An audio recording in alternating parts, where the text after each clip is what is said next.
देखो अब मैं आपको आईपी एड्रेस इसमें डाल के दिखाती हूँ। मान लीजिए आपके पास एक स्विच से 3 सिस्टम कनेक्टेड है, आपको आईपी वर्जन 6 के थ्रू कम्युनिकेशन करवानी है।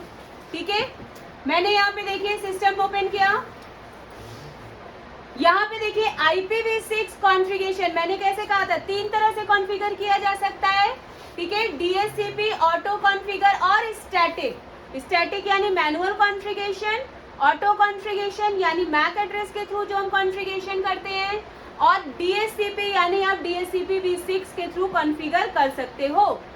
मैं स्टैटिक पे जा रही हूँ, यहाँ पर आप डिफाइन करो, जैसे मैंने अभी आपको दिखाया था A1:B1। ठीक है, तो मैंने यहाँ डाल दिया A1:B1। ठीक है, और मैंने प्रीफिक्स और पोस्ट फिक्स की वैल्यू क्या बताई थी, 64 बिट बताई थी, तो मैं यहाँ पर सबनेट मास्क डाल देती हूँ 64। क्लियर है, और ये हमारा कॉन्फ़िगर हो गया। ठीक है, अब दूसरे पे डालते हैं। आपको पता है नेटवर्क बिट सेम होगा तभी कम्युनिकेट करता है, यही रूल यहाँ पर भी है।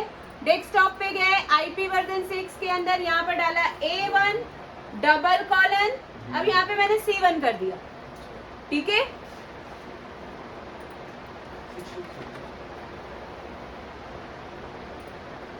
मैंने प्रिंटर नहीं किया। तीसरे में मैंने डाल दिया आईपी वर्जन 6 स्टैटिक के अंदर गए, यहाँ पर डाल दिया A1:, D1 डाल के, और आपका पोस्ट फिक्स यानी कि 64 बिट पर नेटवर्क बिट जो हमारा 64 बिट का है वो डिफाइन कर दिया। अब मैं पिंग करा के आपको दिखाती हूँ।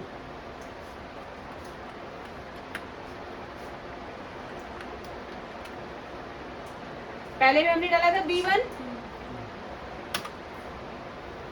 आ गया रिप्लाई। दूसरा पिंग करके A1:, C1, आ गया रिप्लाई, यानी कनेक्ट हो गए।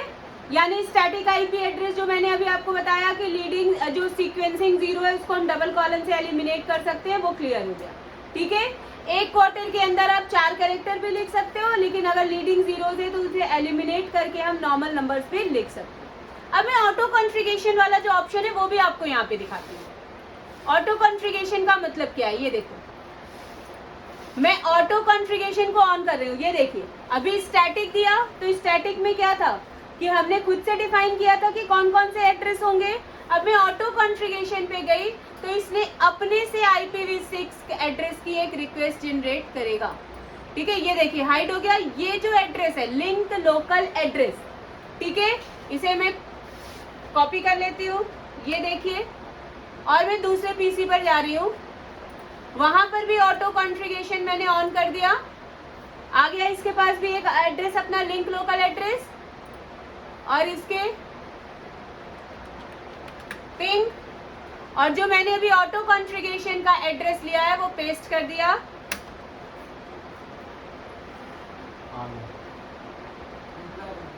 आएगा आएगा, टाइम ले रहा है।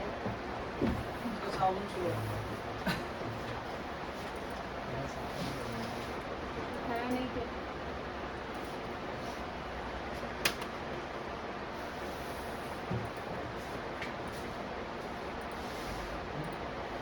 ऑटो कॉन्फ़िगरेशन का ये एड्रेस,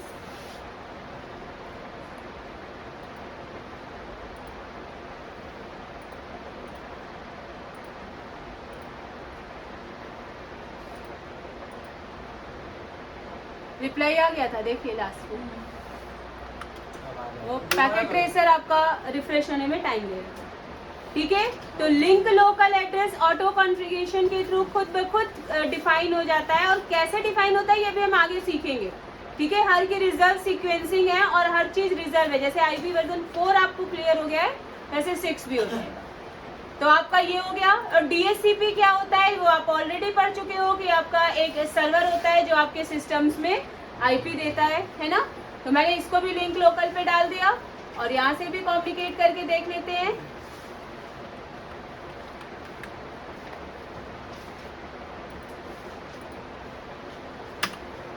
अब ये भी टाइम थोड़ा सा लगाएगा क्योंकि ये भी स्टैटिक पे था, है ना।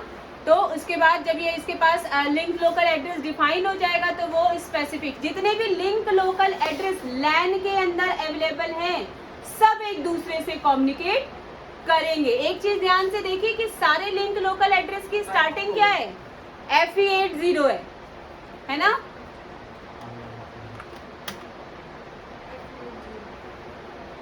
FE80 ही सबकी आईपी है। रिफ्रेश नहीं किया, हाँ चेंज तो कर दिया था।